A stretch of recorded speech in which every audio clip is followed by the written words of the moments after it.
E aí, família zoeira do Fogão, tudo bom com vocês, meus filhos? Eu espero que sim, comigo está tudo ótimo. Antes de eu botar a matéria aqui, Botafogo se reapresentando hoje, depois de uma certa férias. Dá uma moral ao canal, curta, compartilha, se inscreva aqui, adicione o sininho, que toda vez tem vídeo importante do nosso Botafogo, eu tô aqui para falar com vocês. Vamos lá ver a matéria, daqui a pouco eu volto para trocar uma ideia, vamos ver. Engenhou de dentro, que em português quer dizer engenho de dentro, né?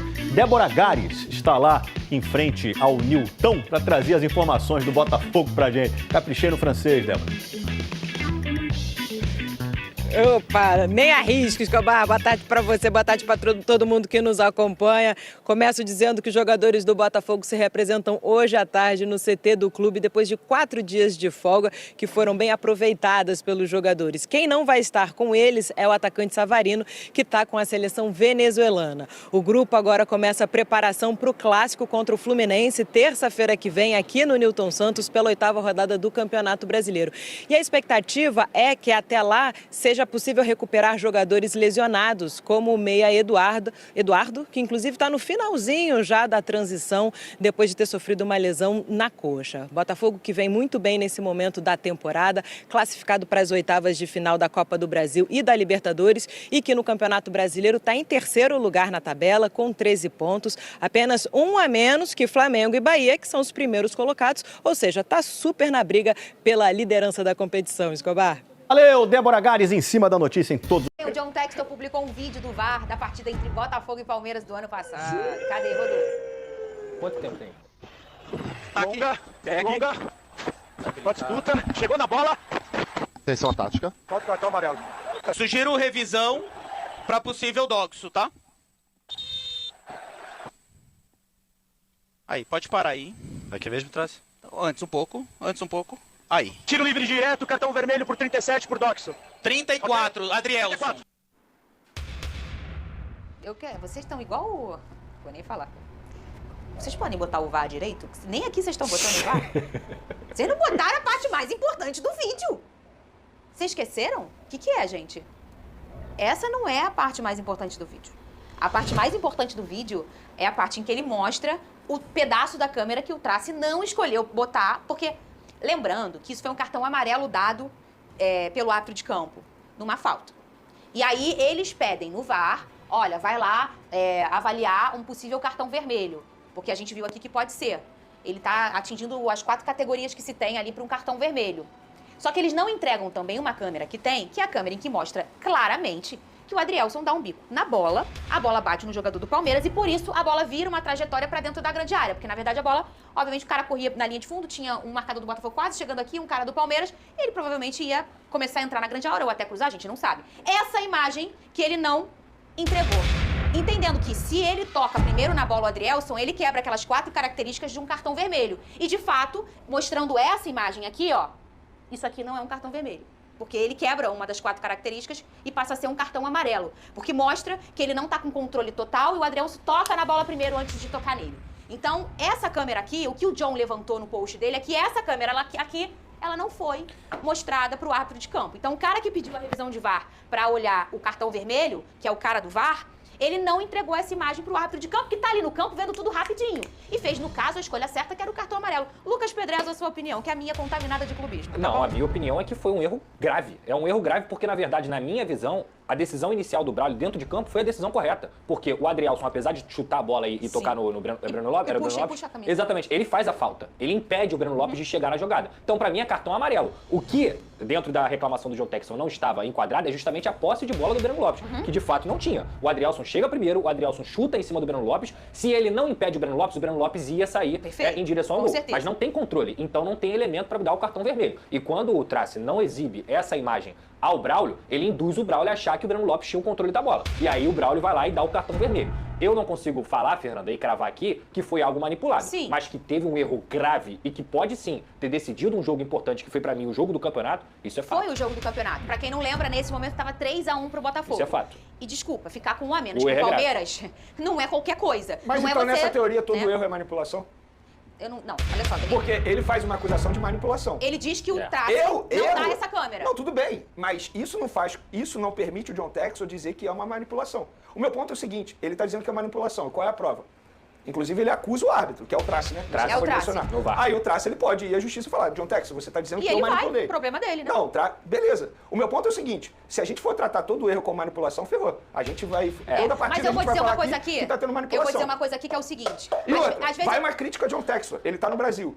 O Brasil é língua portuguesa. Ele poderia muito bem. Eu entendo inglês, graças a Deus, mas eu tenho certeza que Ele a grande tá fazendo. maioria do povo brasileiro não consegue ler o que ele botou Claro, em inglês. ele botou em português. Ele botou também. português também. Mas Ele botou depois. Ele... Não, ele põe junto. Esse vídeo é português. É português. Aí, Ele ó. aqui, ó. Ele põe bota ele põe as em duas, português. as duas Inclusive, línguas. pra quem quer entender as regras pra você dar um cartão vermelho, ele explica. Explica. Esse vídeo tá bem Gente, bacana. o meu ponto é o assim. seguinte, Eu eu acho- não estou dizendo que o John Textor está certo ou está errado. O meu ponto é o seguinte, quando você diz que é manipulação, a palavra manipulação é algo muito sério. Concordo. E quando você diz manipulação, você tem que provar que teve manipulação. Perfeito. E no texto, no áudio, não tem nenhuma prova. É verdade. Nenhuma prova. Perfeito. Isso é um lance subjetivo. É. Eu posso achar que está errado, o Pedrosa pode achar que está certo. Não, eu acho que tá errado, Não, eu só mas tô não tem dando um exemplo. manipulação, não O tem meu como ponto é o provar seguinte, Tem como provar, quando você diz que é manipulação, tem que trazer prova. E não existe prova. Eu Agora- acho que foi um erro absurdo. Igual Um a esse erro, absurdo. Vene, foi visto no campeonato inteiro. Pela E aí que incompetência tá. deles. Ele acabou de se deixar à disposição de pagar a instalação de 11 câmeras pra melhorar o nosso Ótimo. sistema de arbitragem. Ótimo. E eu acho assim, todo mundo reclama. Chama de sistema, chama de ladrão, chama de um monte de coisa. Todo mundo. Aí todo mundo... Aí lembra aquele programa do Silvio Santos? Que abria uns negócios e você tinha que escolher a resposta? Aí o povo, a arbitragem é ruim. Aí todo mundo vai lá, a arbitragem é ruim. John Textor falou que é ruim. Ai, a arbitragem é boa. Não, mas ele A não diz que é arbitragem ruim. Mas ele eu não diz acho que que tem é isso, não. Mas o manipulação, que eu tô Fernando. querendo dizer é o seguinte, Olha só. eu acho que, eu entendo porque há clubismo contaminado, da gente tá, esse cara chorão, ele tá pulverizando os problemas, ele levanta um monte de polêmica, a gente precisa Ele não falar de levanta arbitragem no polêmica, Brasil. ele faz O que a gente acusação. tá fazendo aqui? É a mesma coisa que eu virar pra você, Felipe, ou o que virar a pra gente tá alguém, fazendo aqui? ou Conversando sobre falar isso, isso é polêmica. Ah, um jornal... Exemplo, se alguém virar na internet e falar assim, o Vene publica isso aí porque ele recebe dinheiro do empresário. Gente, isso é uma grave, acusação é muito grave. grave. Sim, é. E o que ele tá fazendo com o árbitro... Aí, exemplo, no próximo jogo, o Trace vai lá e erra. Que é o que tá acontecendo normalmente, infelizmente, acontece toda partida. Aí o Trace erra. A torcida do Botafogo já vai falar o seguinte, tá vendo? Ele tá errando porque foi manipulação. E se errar pros outros, vão falar isso, porque é a pressão que se faz. Calma, Acho calma. assim que a gente não tem mais tempo pra conversar sobre isso amanhã. Tá. Eu acho que a gente tem que falar de arbitragem, eu acho que tem que cobrar. Um chama sistema, um ladrão, manipulação. O mais importante de tudo é resolver o problema. Porque do jeito que dá, irmão, não dá mais. A gente sobrevive desse negócio, a gente Não, vive mas de futebol. isso eu E defendo estraga o sempre pro- aqui, que a Exato. arbitragem brasileira Mas é isso que eu tô é falando. ridícula. O mais importante é a gente pensar em como resolver esse Eu só não problema. acho justo com o árbitro Tenha dizer que é atenção. manipulação. Eu entendo Bota no você lugar também. dele. Bom, família, tá aí, né? O Botafogo se representou nessa quinta-feira com algumas novidades, né? Como o Eduardo aí já em fase final de transição, podendo já estar disponível aí contra o Fluminense, o jogo que acontece terça-feira. E por outro lado, né? Marçal ainda segue de fora. O cara tá quase 2 meses sem jogar bola, ainda segue de fora. O caso de Matheus Nascimento, Jefinho e Rafael nem voltaram a treinar ainda, tá? Então assim, o Marçal já está treinando com o grupo, mas ainda não tem previsão de volta. O Eduardo deve voltar já contra o Fluminense. O Marçal, mesmo 2 meses fora, ainda tem uma cautela sobre ele. Já o Jefinho, o Matheus Nascimento e o Rafael então nem se fala, né? Mas Jefinho e o Matheus Nascimento nem voltaram a trabalhar ainda com o elenco do Botafogo, tá? Principalmente o Jefinho, né? Que precisava mostrar um pouco mais de futebol, estava voltando a marcar alguns gols, dando assistência e infelizmente se machucou e até agora não pôde retornar. O Botafogo joga terça-feira, só que interessante. Em abril, o Botafogo jogou contra o Flamengo. Meu aniversário foi dia 29. Foi no domingo, o Botafogo e o Flamengo foi no sábado, né? O Botafogo venceu o Flamengo no Maracanã. Aí meu aniversário no sábado foi completo. Agora, semana passada, o Botafogo jogou no sábado contra o Corinthians e venceu por 1-0, que foi o aniversário do meu filho mais novo, Mikael, completando um ano. Terça-feira, o Botafogo joga contra o Fluminense e o meu filho mais velho vai fazer 10 anos na terça-feira, dia 11. Olha que loucura! O Botafogo venceu os últimos 2 aniversários, o meu e o Mikael. Só falta vencer agora no Miguel, vai ficar completo. Os 3 ficam felizes e ninguém fica com ciúme, só basta o Botafogo vencer. Bom, vamos falar aqui também. Os jogadores tiveram, né, uma mini férias, né? Diego Hernandes, por exemplo, viajou, foi para sua terra natal. O técnico do Botafogo ficou ficou passeando aqui no Rio de Janeiro viajando. Mas por que foi viajar, né? O cara tá no Rio de Janeiro, nem conhece o Rio de Janeiro todo ainda. Foi pro Cristo Redentor, passeou, tirou uns dias de folga junto com os jogadores. Outros jogadores postaram foto em piscina, tomando um champanhe. Outros foram para a praia, né, passear um pouco. Vai descontrair. E é muito importante isso também, né, já que não vai ter futebol. Hoje se reapresenta. Aí tem quinta, sexta, sábado, tem domingo, tem segunda para trabalhar esses dias todinho, quase uma semana ainda, para jogar apenas na terça-feira. O jogo no estádio Newton Santos, o horário de 8 horas, não é isso? 20 horas. E já foram vendidos aí mais de 15 mil ingressos para sócios, tá? A venda do público geral ainda não está aberta.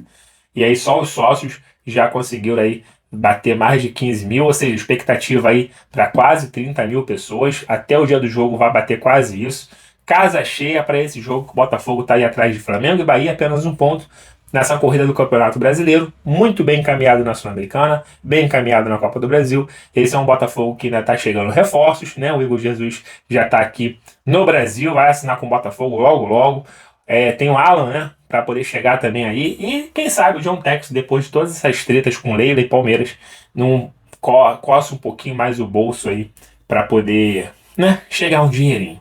E sobre o John Textor e Leila é aquilo, né? Já falei mais cedo, já falei ontem, não vou tocar muito mais nesse assunto. Hoje eu vim aqui só para falar, vocês já viram na matéria um pouco mais também sobre essa treta, sobre a arbitragem, as coisas todas. Se você não conferiu o que eu falei, dá uma conferida nos vídeos passados, que eu também já falei demais aqui sobre John Textor e Leila. Então eu vim passar aqui mais as informações rapidinho aqui do Botafogo, que na matéria ficou mais voltado aí a treta. Treta pra lá, treta pra cá. Então é isso, galera. Foi informações aqui curtinhas, rapidinhas para vocês sobre o Botafogo. E durante essa semana aí, se aproximando mais do clássico, a gente volta a falar um pouco mais. O Botafogo também pode aproveitar um pouquinho dessa fase ruim do Fluminense, que tá ali na zona de rebaixamento, ou beirando, se eu não me engano.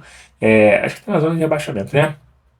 E, inclusive, o Corinthians, por exemplo, está na zona de rebaixamento. Se o Fluminense não tá 1 ou 2 pontos. O Corinthians, nesse ano de 2024, só marcou gol contra um time de Série A contra o próprio Fluminense, que eles ganharam o Fluminense. Vocês veem como é que o Fluminense... O único time que levou gol do Corinthians foi o Fluminense, que perdeu. Então o Botafogo tem que se aproveitar um pouco dessa fase ruim que o Fluminense está vivendo e ir lá e vencer um clássico é muito bom, dar uma moral ao grupo aí. E vamos ver o que vai dar. Tá, eu vou ficando por aqui, fiquem todos bem, fiquem com Deus, até a próxima. Fui!